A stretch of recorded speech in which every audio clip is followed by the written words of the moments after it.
Assalamualaikum warahmatullahi wabarakatuh. Perkenalkan, nama saya Rizky Sari dengan NIM 1911-250013 pos 6A Piau. Ini saya akan menjelaskan tentang lobus frontal. Lobus frontal adalah bagian dari otak besar atau cerebrum yang menjadi lobus terbesar di otak. Sesuai dengan namanya, lobus frontal terletak di bagian depan otak frontal dan di dekat telinga. Diperkirakan bahwa lobus frontal memiliki posisi sepertiga bagian dari otak besar. Boleh dibilang, lobus frontal menjadi bagian otak yang paling penting karena fungsinya yang membuat seseorang menjadi manusia seutuhnya. Fungsi lobus frontal termasuk membuat manusia bisa menala dan berbahasa. Lobus frontal juga krusial dalam memberikan manusia kemampuan motorik yang bergerak.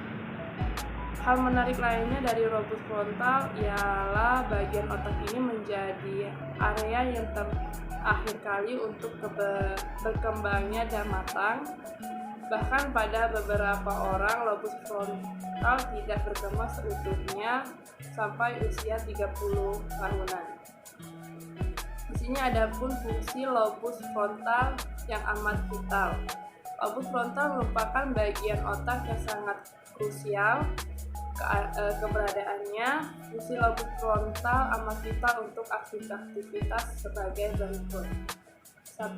Aktivitas berbicara dan berbahasa. Area spesifik yang berkaitan dengan fungsi berbicara di lobus frontal yaitu area Broca. 2. Kemampuan untuk dapat fokus dan berkonsentrasi. 3. Berkemampuan memori dan daya ingat yang melibatkan pengolahan informasi yang baru kita terima. 4. Kemampuan dalam menalar dan memberikan penilaian. 5. Beberapa kemampuan motorik termasuk koordinasi, gerakan yang bisa kita kendalikan seperti berjalan dan berlari. Yang 6. Kemampuan dalam mengatur dan merencanakan. 7. Kemampuan dalam menyelesaikan masalah.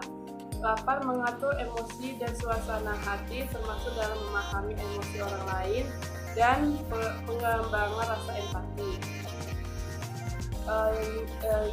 Ekspektasi kepribadian, motivasi termasuk rasa senang, rasa bahagia dan penghargaan untuk diri sendiri. Kontrol impuls, pengendalian perilaku sosial, dan kemampuan dalam membedakan dan mengklasifikasikan objek. Penyebab kerusakan pada lobus frontal. Seperti bagian tubuh lainnya, lobus frontal pun dapat mengalami kerusakan tertentu. Beberapa penyebab kerusakan pada lobus frontal yaitu A. Cedera kepala, B. Stroke, C. Infeksi yang mempengaruhi lobus frontal, D. Munculnya tumor di lobus frontal, E. Multiple sclerosis, F. Penyakit neurodegeneratif seperti penyakit Alzheimer, penyakit Parkinson, dan penyakit Huntington. Tanda-tanda adanya kerusakan pada lobus frontal yaitu tanda dan ciri apabila lobus frontal mengalami kerusakan dapat bervariasi karena bagian otak ini membawa banyak fungsi penting. Secara umum, kerusakan pada lobus frontal dapat menimbulkan tanda-tanda sebagai berikut. Kelemahan di satu sisi tubuh atau satu sisi wajah, jatuh, ketidakmampuan untuk memecahkan masalah atau mengerjakan aktivitas tertentu, kreativitas yang menurun, kemampuan indera perasa atau penciuman yang menurun, depresi, perubahan perilaku, motivasi diri yang rendah, perhatian mudah teralihkan atau sulit fokus, gairah seksual yang bisa menurun atau meningkat, menunjukkan kebiasaan seksual yang aneh, melakukan perilaku impulsif atau beresiko. Itulah